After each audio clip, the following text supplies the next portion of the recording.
where in Photoshop I will generate the designs here. Let's make the changes. Having a structure, we are using that design. Explore the new visuals. Add another paint. Still we have the option to make the designs like that.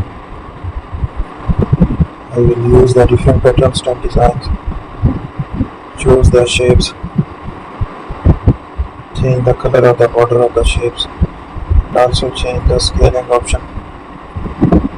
Make or color design.